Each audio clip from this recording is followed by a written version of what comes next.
No, an emergency phone, report it. Yeah, I need police. There's a man in a lady's house right now. Wait a minute. Rachel, what's your address? Just tell him to come here. They got to come here. Okay, and what happened? You saying that she Somebody broke in her house, and when she went home, they were in there. And she came there and told you guys that? Yes, and collapsed. Okay, well, I'll get someone out. Yeah, we need them now. Thank you. It was the eve of Valentine's Day, and I came home to find a stranger in my home. When I saw him, I immediately knew what it meant, and I just screamed, "No!" And I ran back towards the sliding glass door. He was on me very quickly. He tackled me to the floor. I fell and I hit my head, my cheek on a coffee table.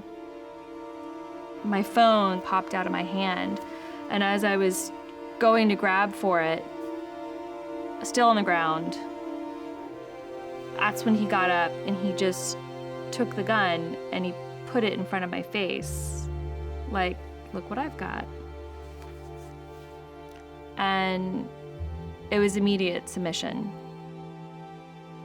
He said, "If you try to run or you try to scream, I will shoot you. This bullet will travel faster than you can run, and it is louder than you can scream." There were so many instances where I thought I was gonna die. He sexually assaulted me with a gun held to my head the entire time.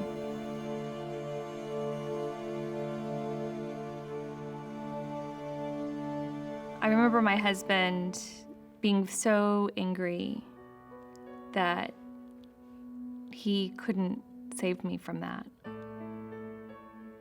that he couldn't have protected me from that. You know, I kept playing the what if game. What if I had stayed with her longer, because I was with her earlier that evening? What if we'd gone somewhere else? What if we changed locations by 10 minutes? Would the entire night have been different? Just kept playing the what if game. What could I do? I couldn't do anything. Couldn't change anything. Right after the attack, I felt just shock that led to numbness, which led to denial, and then anger, and then all of the symptoms of grief. Everything was taken from me that evening. Everything. Not just my purse and my cell phone and my car and my dignity from a stranger, but everything I was wearing had to be taken into evidence. So I didn't even have clothes. And the VSC gave me back my first change of clothes. From then on, they helped just give me back everything. Give me back my security, give me back my confidence, give me back a feeling of safety, a feeling that I was in control. I had the power.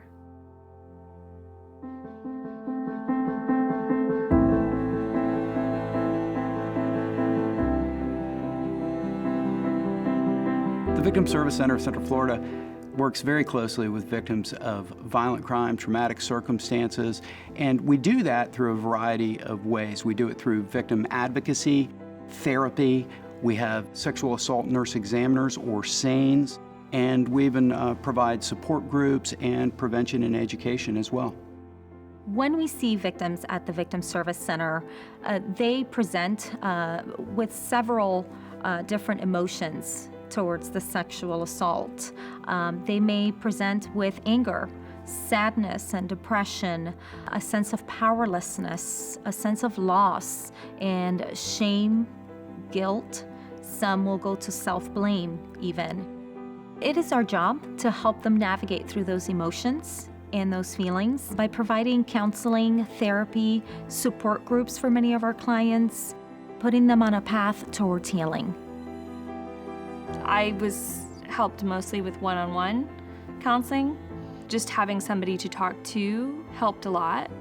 I also took part in some group therapy sessions, and I think that was very helpful as well, because when you're in a group environment, you're not the only one that this has happened to.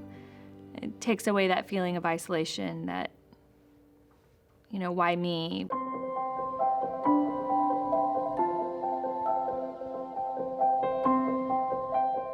I never really felt like I had any kind of remote closure, and I never really felt like I healed.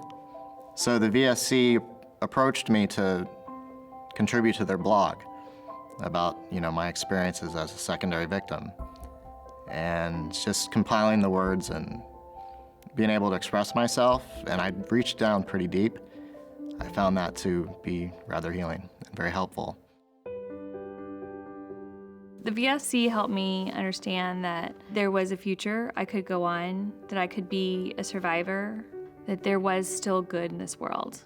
My wife Rachel is one of the strongest people I know, actually the strongest person I know. And I've seen her go through something that nobody should ever have to endure. And I've seen her healing and becoming stronger through the efforts of the VSC and her involvement through the VSC. It breaks my heart when someone has been victimized and had their rights and the power taken away from them. I want to be there for our patients. I want to be there to let them know there's someone on their side.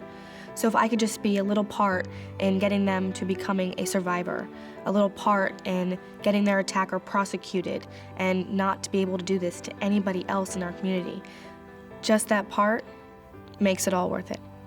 I'm very proud to be part of the Victim Service Center because I get to work with an amazing group of professionals who all day, every day, work with victims of violent crime, traumatic circumstances, and sexual assault. And they get to help in the healing process. And I get to also witness the outcome of that and the success stories, the people like Rachel. And it makes me so proud to be part of such an amazing team that we are so fortunate to have in this community.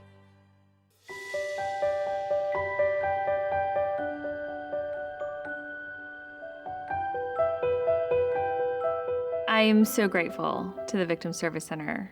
Without them, I would not be here smiling and thriving, and there would be so many others out there that would be less fortunate and would not have the opportunity that I had to do the same. Together as a community as a whole, there needs to be more awareness about what they do. It's so very important that we do everything we can do to support the Victim Service Center. Because of you, we've been able to save lives in this community, but we can't continue to do it without your support. Together, we can end violence here in Central Florida.